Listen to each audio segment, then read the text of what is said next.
Most people buying the big resealable bag every week have no idea what is actually in it. We went to 12 stores, pulled one bag of shredded cheese from each, and held it up against the block of the same cheese sitting a few feet away in the same case. Here is what nobody tells you. When an independent laboratory hired by Bloomberg News tested grated cheese, pulled off American shelves, one store brand came back at nearly 8% cellulose, which is wood pulp, and another store's house brand did not list cellulose on the label at all and still tested positive for it. And underneath all of it sits a federal criminal case, a company that supplied major national retailers for the better part of 30 years, a state inspector who wrote glowing reviews and then went to work for the company he had been inspecting, and a fine of $5,000.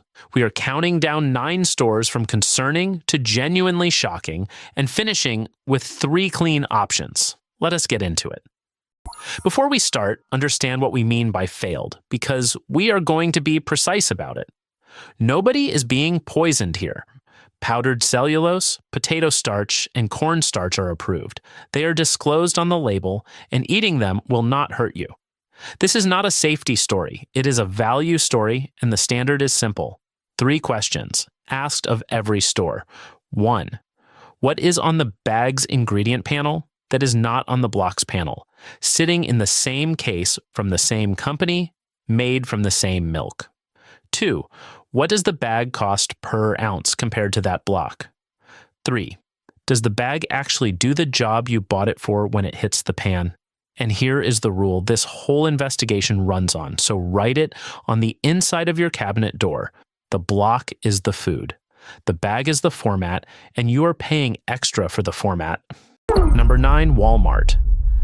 Great Value Finely Shredded is the highest volume bag of cheese in America, and it is in the carts of the shoppers with the fewest alternatives. Pick up the block of Great Value cheddar first and read it. Pasteurized milk, cheese cultures, salt enzymes. 4 ingredients. Now pick up the bag. Same 4, plus powdered cellulose, plus potato starch or cornstarch, plus natamycin. Same company, same milk, same store, 2 different foods. And here is where the word finely earns its own section. A fine shred has dramatically more surface area than a thick shred of the same weight, and the anti-caking agent coats surface area.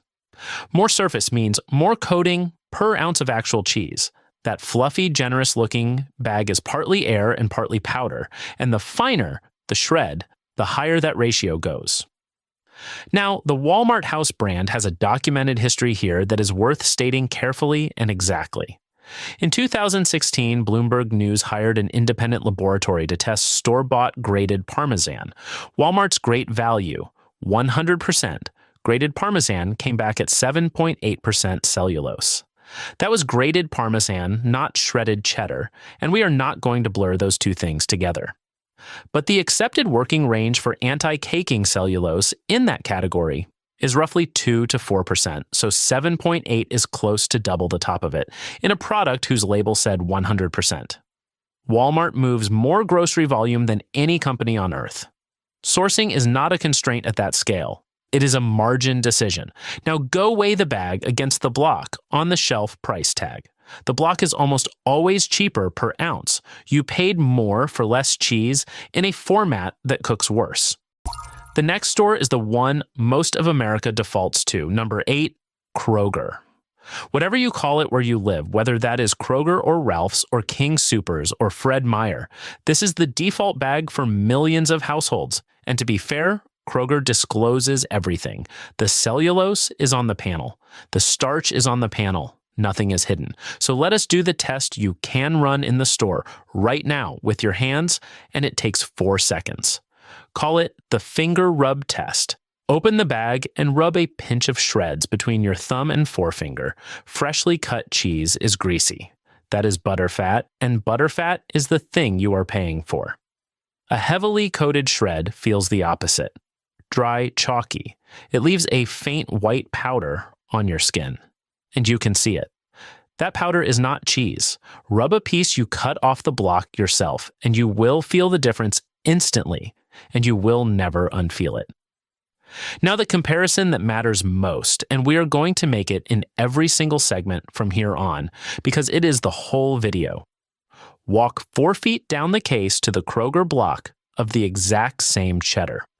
Look at the price per ounce printed on the shelf tag, not the package price, the unit price. At most stores, most weeks, the block is cheaper per ounce than the bag. Read that again. The version with fewer ingredients that melts properly, made by the same company from the same milk, costs less per ounce than the version with the powder in it. You are not paying a premium for better cheese.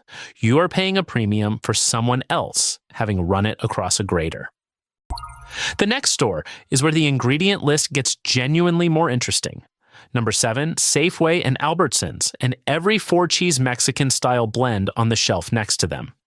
This is where the engineering shows. When a bag says 4-cheese blend, the blend itself is doing work the label never explains.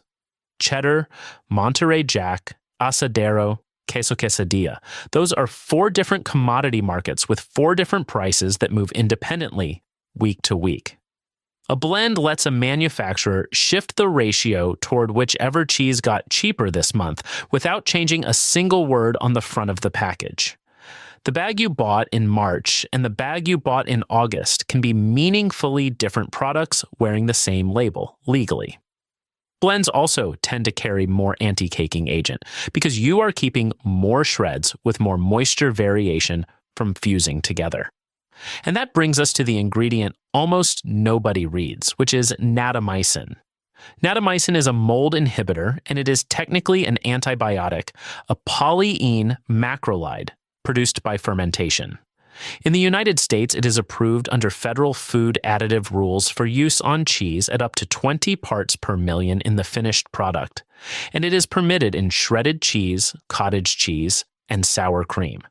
Now compare that to Europe. In the European Union, it is additive E235, and it is authorized only as a surface treatment on the rind of hard, semi-hard, and semi-soft cheese and on dried cured sausage casings, with a strict surface limit and a requirement that none of it be detectable 5 millimeters below the surface. It is expressly not permitted as a bulk additive. So the same compound is a rind treatment on a wheel of cheese in Europe and an ingredient distributed through a bag of shreds here. Neither regulator thinks it is dangerous, and we are not telling you it is. We are telling you the permission is much wider here, and the wider permission is what makes the convenient format possible. Check the block. It is not on there. The next stop is the format taken to its logical extreme. Number 6, Costco and Sam's Club. The warehouse logic is real, and we want to be fair about it because the per-ounce math at Kirkland Signature and Members Mark is genuinely competitive and often beats the grocery store outright. But the bulk format asks a question the small bag does not.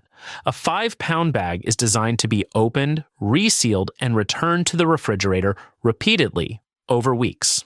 That means more moisture cycling, more mold opportunity, and more preservation load engineered in to survive it.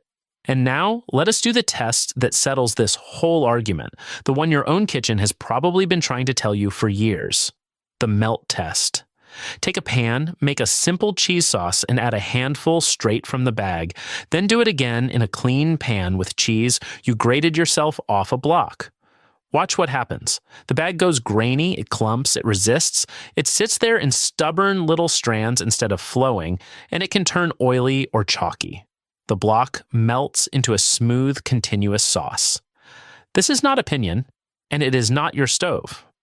Michael Tunick, who wrote The Science of Cheese and teaches food science at Drexel University, explains it directly. Those anti-caking agents keep the shreds from clumping in the bag, but they prevent the cheese from fully melting under heat and can leave the finished dish with a chalky texture. Here is the mechanism. The coating wraps every individual strand, so when the heat hits, each shred is sitting inside its own little shell that stops it from flowing into its neighbors. And the starches behave like microscopic sponges, pulling moisture out of your sauce and thickening it unpredictably. The bag is engineered to resist moisture. A cheese sauce is moisture. You bought a product designed to fail at the exact job you bought it for. If that bag is in your refrigerator door right now, you are about halfway through, and you did nothing wrong. You bought the convenient one. The next 2 stores sell you the convenient one at a premium. Number 5, Publix and Trader Joe's. These are the trade-up stores, the ones people drive past a cheaper option to reach, and both have earned real affection. Publix wraps its shredded cheese in premium presentation with a strong house brand, and stocks Sargento beside it as the national trade-up. Trader Joe's runs almost entirely on private label and a curated feeling, the sense that someone with taste already vetted the shelf for you. So run our 3 questions and watch what the halo does and does not cover. The panel on the bag still carries the anti-caking agents. The block of the same cheese in the same case still has 4 ingredients, and the price per ounce still runs against you in the same direction. That is the thing about a trusted store. The trust is real, it was earned over decades, and it does not change the chemistry of a coated shred. What you are buying at the trade-up store is a better shopping experience, better lighting, and a nicer bag, wrapped around the same format decision. And with Trader Joe's specifically, there is a structural point worth making. Because nearly everything is private label, and the company famously does not disclose who manufactures its products, the bag will not tell you who actually made it. That is not an accusation. It is the model working as designed. But it means that if you ever want to trace a problem back to a plant, you cannot and hold on to that because it becomes the whole story at number 1. The next store is the one people trust the most. Number 4, Whole Foods. This is the premium escape hatch, the store people go to specifically so they do not have to read labels, because the whole retail proposition is that somebody already did. Whole Foods publishes a list of unacceptable ingredients that runs to hundreds of substances. Every part of that store communicates one message. Here, the standard is different. Then the laboratory results came back. In that same 2016 Bloomberg testing, the Whole Foods 365 brand graded. Parmesan did not list cellulose as an ingredient on its label, and the independent laboratory found it anyway, at 0.3%. Now, let us be scrupulously fair, because this matters. 0.3% is a trace. It is a tiny fraction of the 7.8% found in the Walmart product and a rounding error next to the 8.8% found in the Jewel Osco house brand. Nobody was harmed. It may well reflect cross-contact on shared equipment rather than a deliberate addition. We are not accusing Whole Foods of fraud, and the numbers do not support that. But that is exactly the point, and it is why this one sits this high. At the store whose entire premium is built on the promise that what is on the label is what is in the package, the label said one thing and the laboratory found another. Not dangerously, just factually. You paid the highest price in the aisle for a guarantee about disclosure, and the disclosure was incomplete. That gap between what you paid, what the store made you feel, and what the panel actually swore to is the widest we found. And the block of Whole Foods cheddar, 4 feet away, 4 ingredients, is still cheaper per ounce than the bag. The next entry is the one that catches the most careful shopper in the store.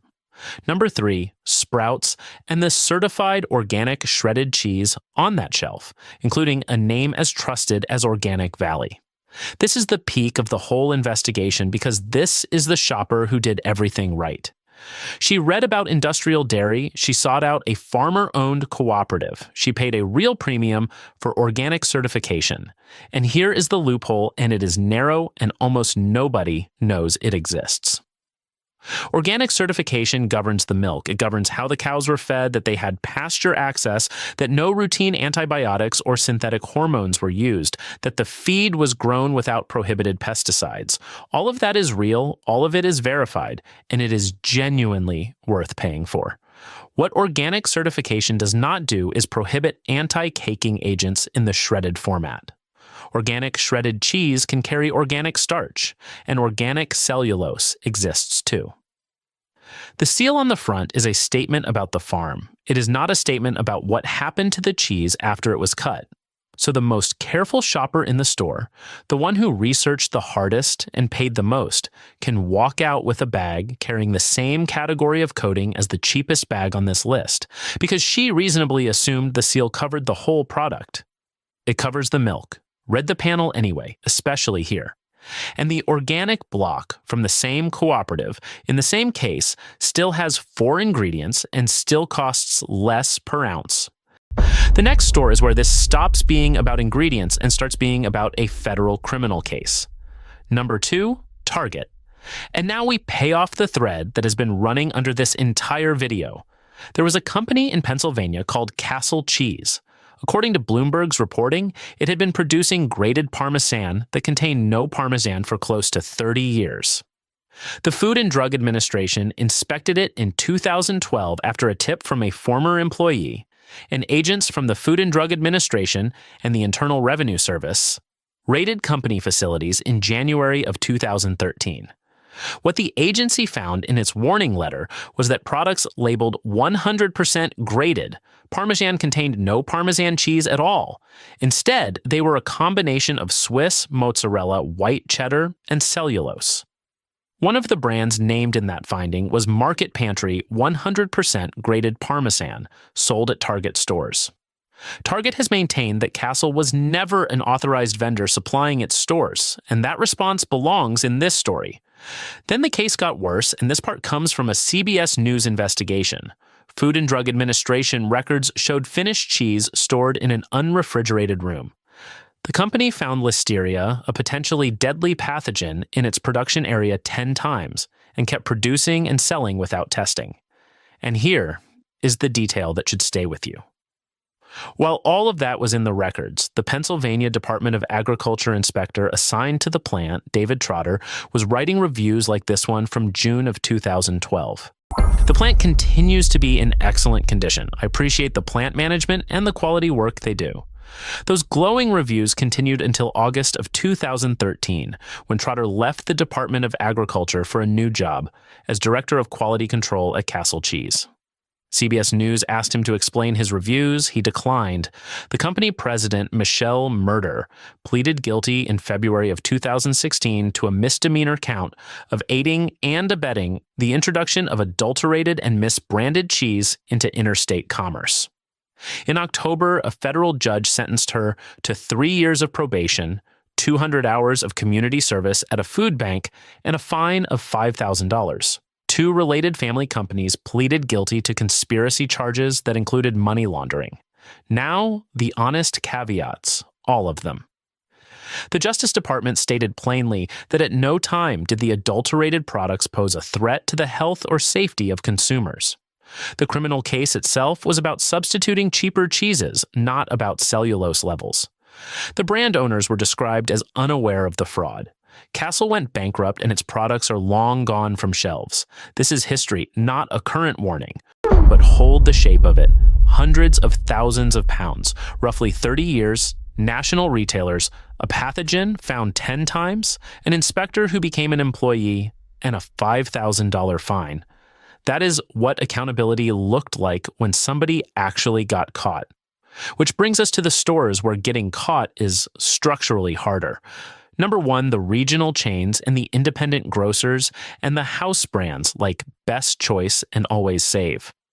This is the worst entry on the list, and not because the cheese is worse. It is because of what you cannot find out. Those same Castle Cheese products were also sold as Always Save grated Parmesan and Best Choice 100% grated Parmesan, distributed through Associated Wholesale Grocers and its subsidiaries, which supplied roughly 3,400 stores across 30 states. Think about what that means at the shelf. You are standing in your hometown grocery store, the one with the local family's name on the sign, holding a bag with the store's own label on it. It feels like the most accountable purchase in the aisle. It is the least. The store name on the front is a costume. Behind it is a wholesale cooperative supplying thousands of stores from suppliers whose names appear nowhere on that package. And if something goes wrong, you cannot trace it. Your grocer very likely cannot trace it either, and the label was never designed to let you. At Walmart, at least, you know exactly who to be angry at. Here, the accountability is distributed until it disappears. That is why it is number one. Now that you know what to avoid, here are the three that actually held up. Best option number 3, Tillamook shredded, for people who genuinely need the bag. Some of you have arthritis, some of you are cooking for a crowd on a weeknight. The bag is not a moral failure, and we are not going to pretend it is. If you are buying shredded, buy from a farmer-owned cooperative that has been in business since 1909, uses no artificial preservatives or added growth hormones, and reads shorter on the panel than the house brands we have been discussing. It is widely stocked, the cheese underneath the coating is genuinely good, and it is the honest answer for the person who needs convenience and wants the cleanest version of it. Read the panel and buy the thickest shred available rather than the fine one because, as we covered, less surface area means less coating. Best option number 2, the Aldi block, and this is the reversal that surprises everyone. The discounter that people apologize for shopping at is quietly selling one of the cleanest and cheapest products in this entire video. Pick up an Aldi Happy Farms block of cheddar and read it. Milk, cheese, cultures, salt, enzymes. That is the whole panel, and it routinely undercuts the per-ounce price of shredded cheese at every other store on this list, including the shredded bag sitting in Aldi's own case a few feet away. There is no butcher counter and nobody to ask a follow-up question, which is a real limitation. But on the two things that actually matter here, what is in it and what it costs, the discount block beats the premium bag. Cheap and low quality are not the same thing, and this aisle proves it every week. Best option number 1, and it is not a brand. Shred it yourself. This is the answer. It costs less than the problem, and it takes 90 seconds. Buy any block of any cheese from any store on this list, including the ones we just ranked as failures, because the block was never the problem. 4 ingredients, cheaper per ounce than the bag of the identical cheese from the identical company. Melts into a smooth sauce because there is no coating engineered to resist moisture. A box grater costs a few dollars once and clears every single concern on this list permanently. 2 tips that make it effortless. Put the block in the freezer for 10 to 15 minutes before you grate it, and it will glide across the grater instead of gumming it up. And grate the whole block at once. Toss the shreds with a small spoonful of cornstarch if you want to store them loose, or just press them into a bag without it and break them apart with your fingers when you need them. That is it. That is the entire fix. Before you close this, let us clear up the 4 things people get wrong. First, cellulose is not sawdust and it will not hurt you. It is a plant fiber. It is approved, it is in salad dressing and ice cream and peanut butter, and the objection here is not toxicity. It is that you are buying it at cheese prices. Second, shredded cheese is not fake cheese. It is real cheese with a coating on it, and the products that genuinely were not what they claimed were grated Parmesan from a company that went bankrupt a decade ago. Third, Natamycin is not a scandal, it is a mold inhibitor, and the meaningful fact is simply that Europe permits it only on the rind while we permit it through the shreds. Fourth, the expensive bag is not the safe bag. The most careful shopper in the store, the one who bought certified organic from a cooperative, is holding a coated product too, because that seal governs the milk and not the format. And here is your 5-second aisle check, which is all you actually need. Turn the bag over, count the ingredients, and if you see more than 4, look at the block. Then look at the shelf tag, not the package price, the unit price per ounce, and compare the two. In most stores, most weeks, the block wins on both counts. That is the entire test, and you can run it in any store in the country without remembering a single thing from this video. This was never about scaring you away from cheese. Nobody is being poisoned, the additives are legal and disclosed, and you did nothing wrong. You bought the convenient one, which is exactly what it was engineered for. It is just that the convenience costs more than the cheese does, and it makes your sauce grainy, and nobody ever told you the block was the better deal sitting 4 feet away the whole time. The block is the food. The bag is the format. Now you know which one you are paying for.